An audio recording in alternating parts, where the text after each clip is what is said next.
عنہ۔ صلوات پڑھے محمد وآل محمد۔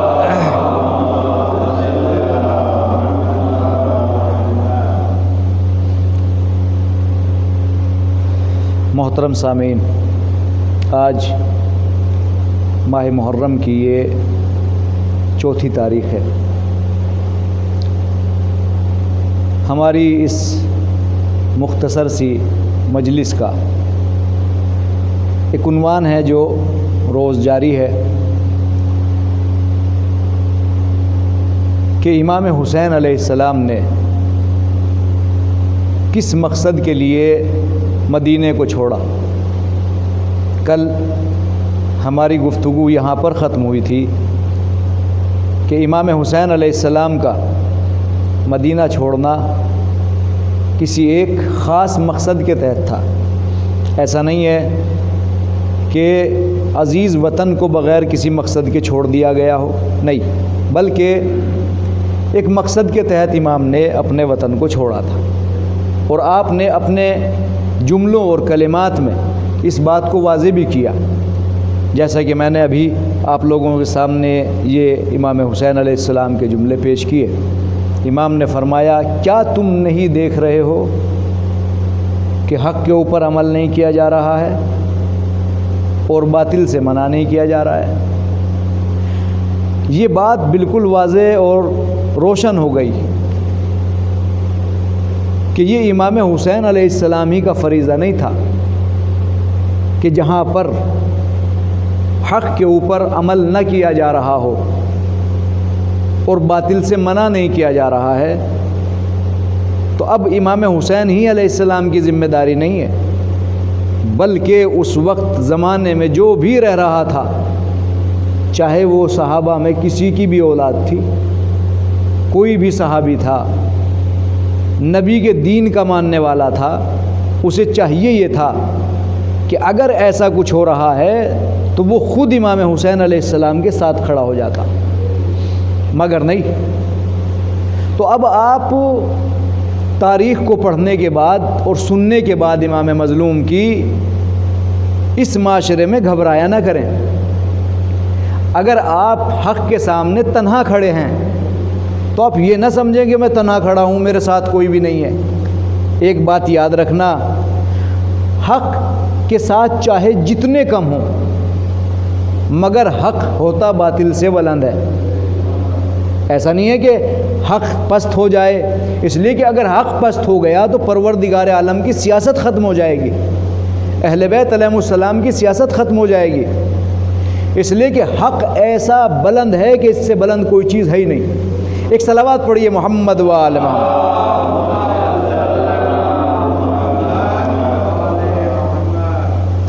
اس کے بعد امام نے ایک جملہ اور ہم لوگوں تک پہنچایا۔ واقعاً اگر ہمارے سامنے امام کے یہ جملے اور کلمات نہ ہوں تو دم گھٹ کے مر جائیں، ذہن پھٹ جائے۔ کیوں؟ اس لیے کہ انسان اس معاشرے میں رہ کے صرف یہ سوچ رہا ہے کہ میں ہی پریشان ہوں۔ نہیں، مومن کے لیے یہ دنیا گویا ایسے جیسے جیل، اور حقیقت ہے، روایتیں ہیں یہ۔ امام نے فرمایا، انی لا ارى الموت الا سعادہ۔ بہت توجہ کے ساتھ سننا ہے جملے کو، ختم کروں گا اسی بات پہ۔ انی لا ارى الموت الا سعادہ والحیات مع الظالمین الا برما۔ حقیقت ہے، بہت اہم جملہ ہے، اسے یاد لے کر کے جائیں گے آج آپ۔ کیا؟ امام نے فرمایا کہ ماحول کچھ ایسا ہو گیا ہے، اس ماحول کے بارے میں جو اس وقت تھا، یزید تخت خلافت پہ ہے، خلافت کے تخت پہ دیکھو کون بیٹھا ہے، گدی پہ آ کے کون بیٹھ گیا، کرسی کس کے ہاتھ میں آ گئی، یہ دیکھا جائے۔ امام نے فرمایا کہ میں تو موت کو کامیابی سمجھ رہا ہوں۔ توجہ کرنا جملے پر امام کے، میں موت کو بہت بڑی کامیابی سمجھ رہا ہوں، موت میرے لیے کامیابی ہے، اور ظالموں کے ساتھ جو زندگی گزارنا ہے وہ میرے لیے بہت ہی ایسا جیسے تنگ دستی، میں گھبراتا ہوں اس بات سے کہ میں ظالموں کے ساتھ، میرا دل تنگ ہوتا ہے اس بات سے کہ میں ظالموں کے ساتھ زندگی گزاروں۔ اب یہاں پہ ایک پیغام امام حسین علیہ السلام نے ہمیں اور دیا، کیا؟ کہ اگر موت حق پہ آ جائے، توجہ کرنا ہے جملے پر، اگر موت حق پہ آ جائے تو یہ کامیابی ہے، اور اگر موت باطل پہ آ جائے تو یہ کامیابی نہیں ہے۔ اسی لیے امام علی علیہ السلام نے جب ضربت آپ کے سر پہ لگی ہے، آپ نے کیا فرمایا تھا؟ امام نے فرمایا تھا فزت ورب الکعبہ، یہی تو تھا، کیا؟ کعبے کے رب کی قسم علی۔ ہاں بولیں آپ، ذرا دیکھوں آج ترجمہ، آج لے کے جاؤ اس بات کو بھی، اگر واقعاً یہ بات آپ لوگوں کے ذہن میں بیٹھی ہوئی ہے کہ کعبے کے رب کی قسم علی کامیاب ہو گیا، یہی تو پڑھتے ہیں، غلط ہے یہ، یاد رکھیے گا اس جملے کو، یہ غلط ہے۔ میری بات سن کے جائیے گا اور اسے لے کے جائیے گا، اور اگر آپ کے بات سمجھ میں نہ آئے اسے سمجھ کے جائیں آج، اس لیے کہ ہم یہاں صرف ایک درس امام حسین علیہ السلام کے پیغام کو آپ لوگوں تک پہنچا رہے ہیں۔ اگر آپ کی سمجھ میں نہیں آ رہی ہے بات تو بات کو پوچھ کے جائیے، سمجھ کے جائیے۔ کیا ترجمہ یہی کیا جاتا ہے، کعبے کے رب کی قسم علی کامیاب ہو گیا۔ کامیاب وہ ہوتا ہے جو کامیاب نہ ہو، توجہ کرنا ہے میرے اس جملے پر۔ کامیاب کون ہوتا ہے؟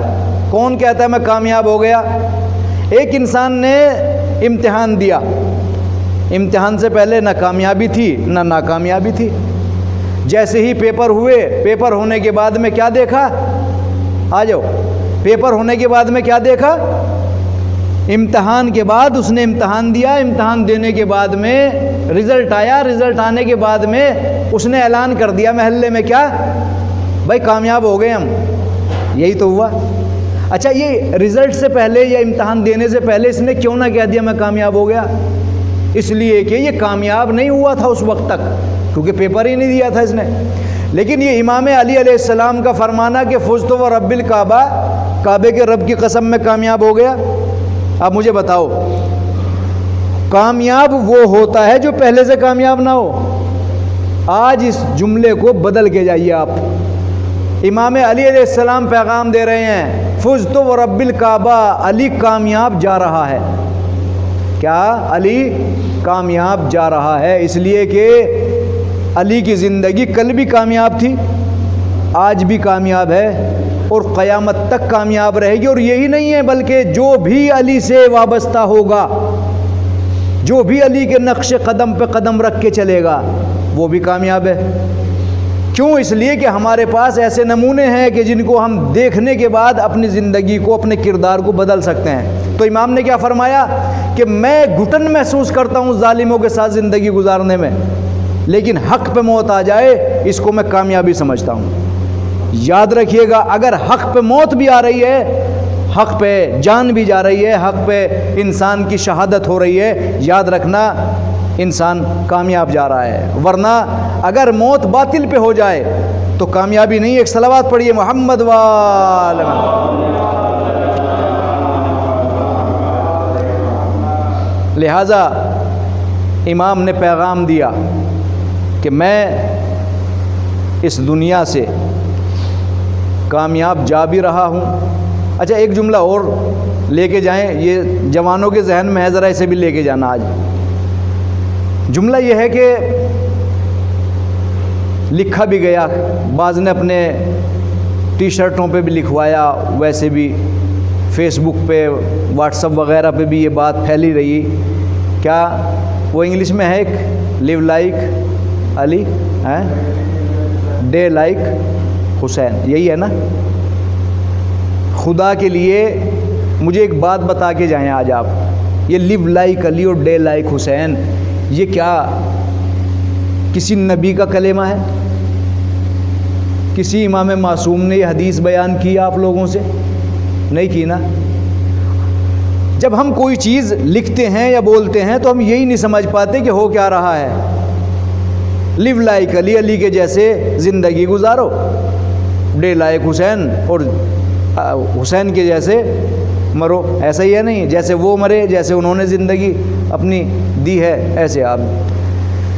یہاں سوال یہ ہوتا ہے کہ کیا امام علی علیہ السلام جو اس دنیا سے گئے ہیں اور شہادت حاصل ہوئی ہے امام علی علیہ السلام کو، وہ تو خود کہہ رہے ہیں میں کامیاب جا رہا ہوں، کہہ رہے کہ نہیں کہہ رہے ہیں؟ تو کیا امام علی علیہ السلام اس دنیا سے صحیح نہیں گئے؟ کیا امام حسین علیہ السلام نے جو زندگی گزاری ہے وہ صحیح نہیں گزاری؟ تو بھی یہ کیوں کہا جاتا ہے کہ علی کی طرح زندگی گزارو اور حسین کی طرح مرو؟ نہیں، امام علی علیہ السلام کی زندگی بھی اچھی ہے اور موت بھی اچھی ہے۔ امام حسین علیہ السلام نے زندگی بھی اچھی گزاری ہے اور شہادت بھی اچھی پیش کی ہے۔ یہ صرف ہمارے جملے ہیں کہ ایسے زندگی گزارو ایسے مرو، نہیں۔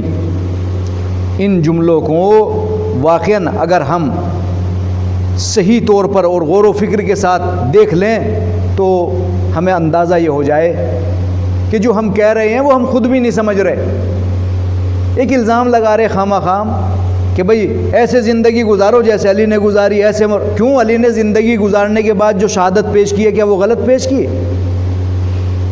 امام حسین علیہ السلام نے یہ نہیں کہا کہ میں کامیاب ہو گیا یا میں کامیاب جا رہا ہوں۔ بتائیے آپ مجھے پورے مقتل کو اٹھا کے دیکھیے، اگر آپ کو ایک بھی حدیث امام حسین علیہ السلام سے اس طریقے کی مل جائے، بالکل نہیں ہے۔ آخر وقت میں یہ جملے تو ہیں، میری بہن زینب مجھے نماز شب میں فراموش نہ کرنا۔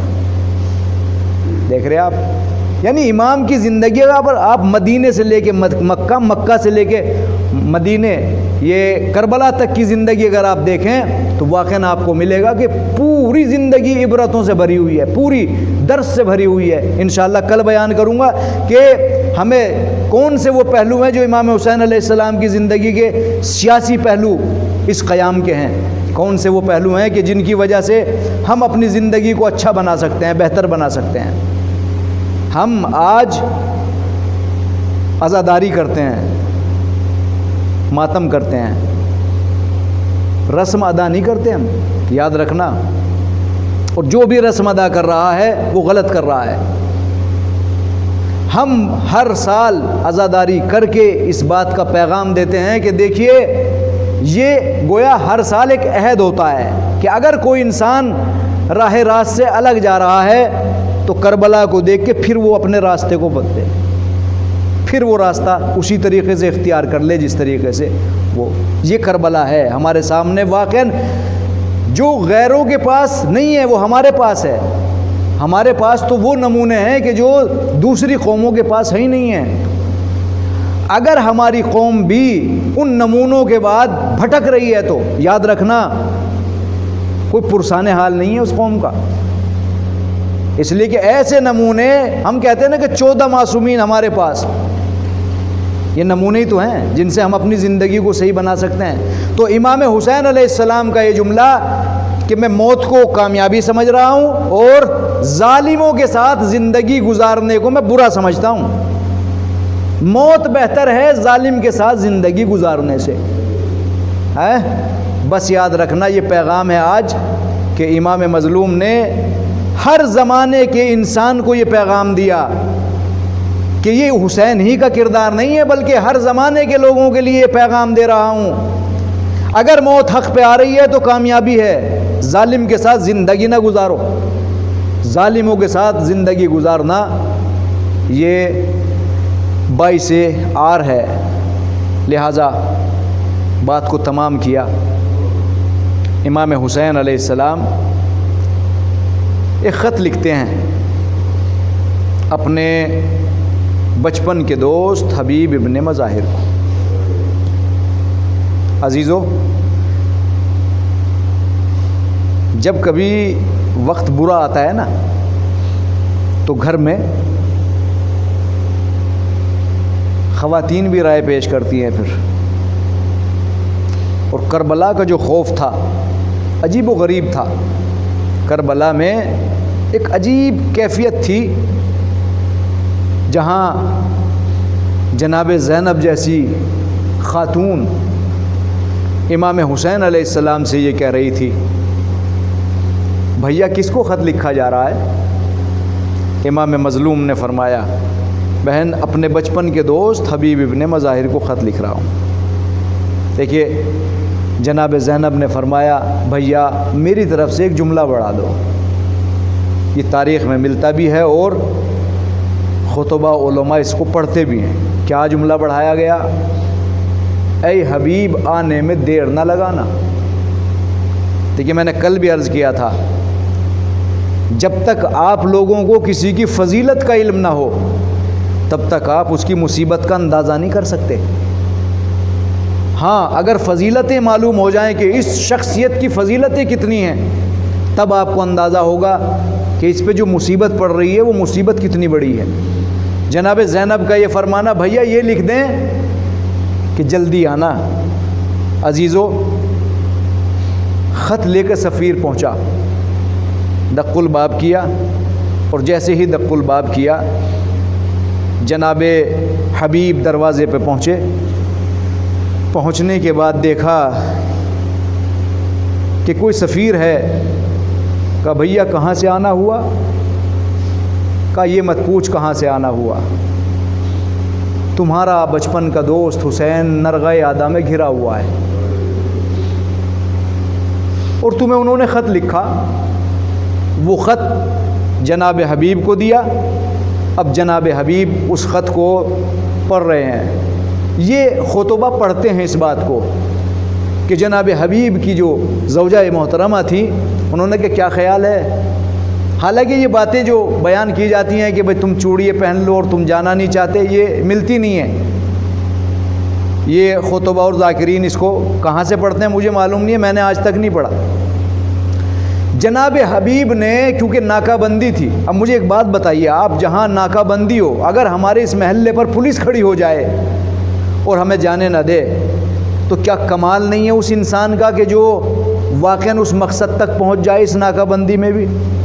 امام حسین علیہ السلام کے خط کو آنکھوں سے لگانے کے بعد اپنے غلام کو بلایا اور بلانے کے بعد کہا اس گھوڑے کو فلاں مقام پہ جا کے لے کے کھڑا ہو جا اور میں ابھی آتا ہوں، اس لیے کہ اگر ہم اس طریقے سے جائیں گے تو معلوم ہو جائے گا کہ یہ کسی نہ کسی مقصد کے تحت نکلنا چاہتے ہیں۔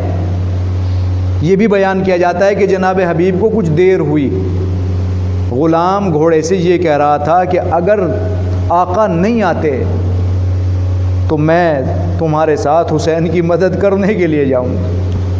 عزیزو آپ نے ایک تصور کیا ہوگا کہ امام حسین پہ وہ وقت آ گیا تھا کہ غلام بھی اپنی جان دینے کو تیار تھے، امام مظلوم کے اوپر غلام بھی اپنی جان فدا کرنے کو تیار ہیں۔ ایک مرتبہ حبیب نے یہ جملے غلام کے سن لیے، آہ کی اور تڑپ گئے، کربلا کی طرف رخ کر کے کہا میرے امام مظلوم، غلام بھی آج آپ کے اوپر اپنی جان فدا کرنے کو تیار ہیں۔ حبیب سوار ہوئے، سوار ہونے کے بعد کربلا پہنچے۔ کربلا پہنچنے کے بعد جیسے ہی عام ہوئی یہ خبر کہ حبیب بچپن کا دوست آ گیا، ایک مرتبہ جناب زینب نے اپنے دونوں بچوں کو بلایا اور بلانے کے بعد ایک پیغام پہنچوایا کہ جاؤ ماموں کہہ کے حبیب کو سلام کرو۔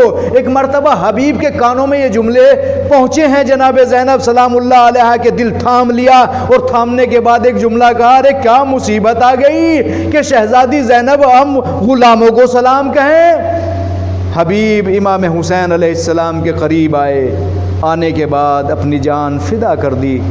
امام مظلوم، اے حبیب تم سرخرو ہو گئے، انا للہ و انا الیہ راجعون، رضا بقضائہ و تسلیما لامرہ۔